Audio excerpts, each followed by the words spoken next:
ചിക്കരക്കുട്ടി ചക്കരക്കുടത്തിൽ കൈയിട്ടപ്പോൾ ചക്കര കിട്ടിയില്ല.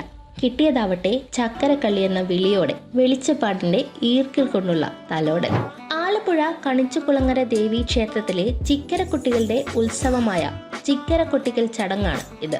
ചിക്കര എടുക്കുന്ന ദിവസം ഇവിടെ സ്ഥാപിച്ച വലിയ മൺകലത്തിൽ ചിക്കരക്കുട്ടികളെ കൊണ്ട് ചക്കര നിക്ഷേപിക്കും.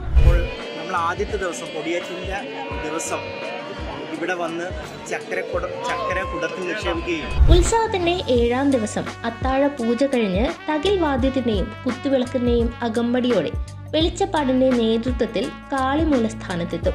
തുടർന്ന് കുട്ടികളോട് അന്ന് നിക്ഷേപിച്ച ചക്കര കലത്തിൽ കൈയിട്ട് എടുത്തു തരാൻ ആവശ്യപ്പെടും. എന്നാൽ 7 ദിവസം കുടത്തിലെ വെള്ളത്തിൽ കിടന്ന ചക്കര അലിഞ്ഞു പോയതിനാൽ കലത്തിൽ കൈയിടുന്ന കുട്ടികൾക്ക് ചക്കര കിട്ടില്ല.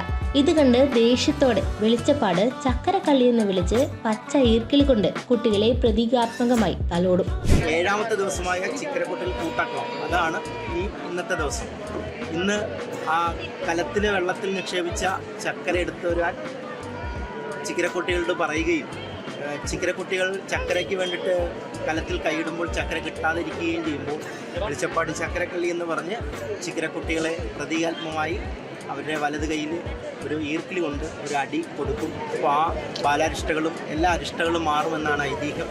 ദേവിയുടെ അനുഗ്രഹം ആവാഹിച്ച വെളിച്ചപ്പാടിന്റെ തലോടലോടെ കുട്ടികളുടെ ബാലാരിഷ്ടതകളും രോഗങ്ങളും ശമിക്കുമെന്നാണ് വിശ്വാസം. തുടർന്ന് ഈ ചക്കര വെള്ളം ഉപയോഗിച്ച് അരിപ്പൊടി, പഴം, മുന്തിരി, കൽക്കണ്ടം എന്നിവ ചേർത്ത് പുഴുക്കുണ്ടാക്കി ചിക്കര കുട്ടികൾക്കും ഒപ്പമുള്ളവർക്കും വിതരണം ചെയ്യും.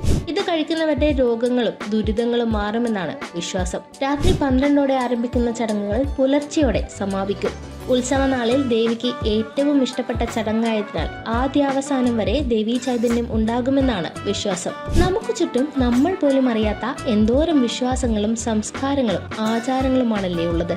നമ്മൾ കഴിയുന്നത് നമുക്കും ചേർത്ത് പിടിക്കാം.